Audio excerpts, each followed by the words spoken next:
Hello, and welcome to another installment of Not All O-Rings Are Created Equal. Going to take a few minutes today to talk about one of the common failure modes of an O-ring and some of the factors that should be considered or be aware of to alleviate such failures. For example, did you know that in dynamic reciprocating applications, an O-ring is actually not recommended for strokes of 12 inches or longer? A lot of applications out there, especially reciprocating, that tend to stroke longer than the 12 inches. There's a lot of factors that have to be considered, and we'll talk about some of those as we go along. But as a rule, anything over 12 inches is not recommended. In addition, in dynamic reciprocating applications, the direction of pressure and the seal friction should oppose each other. Failure will likely occur if pressure and friction both are of the same direction. Now, these are just two examples of a common failure that is given the term spiral failure. And I want to talk a little bit more about spiral failure and just an understanding of what that is. According to the Parker O-Ring Handbook, which is kind of the Bible to the O-Ring industry, this type of failure was given the name because when it occurs, the seal looks like it's been cut halfway through the O-ring. And the cross section of the O-ring actually has a corkscrew or spiral look to it. An O-ring usually seals in that condition until you get a complete break.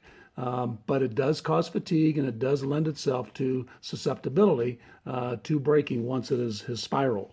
Now, having said that, a properly used O-ring slides during the reciprocating stroke. There's actually movement of the O-ring. The hydraulic pressure produces a greater holding force within the groove that produces the sliding effect. If it doesn't slide, it's going to roll. The smoother finish of the sliding surface in relation to the groove surface finish produces less friction, stands to reason, and running friction is lower than breakout friction. The torsional resistance of the O-ring tends to also resist twisting. The compound, the material, as we've discussed in other sessions, what are the differences in the O-ring materials themselves? So I want to talk just a little bit more about the torsional or spiral failure and the fact that it's not limited to just an O-ring cross-section.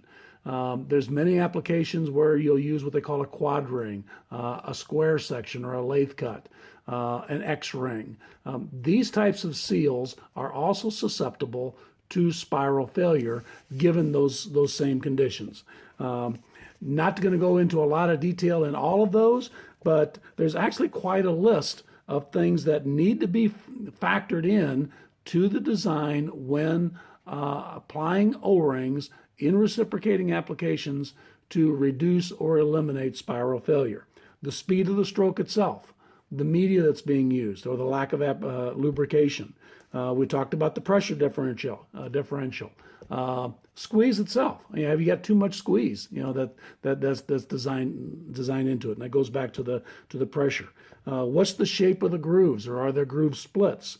The length of stroke we talk about. Surface finishes. Surface finishes can be very important.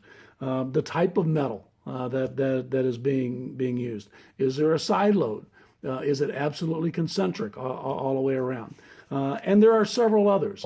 But these are all factors that can attribute to spiral failure, which can be a catastrophic failure in O-rings. To learn more about it, go to the ESP International website, find the Parker O-Ring Handbook, and it will give you much greater detail to how to avoid spiral failure in the application.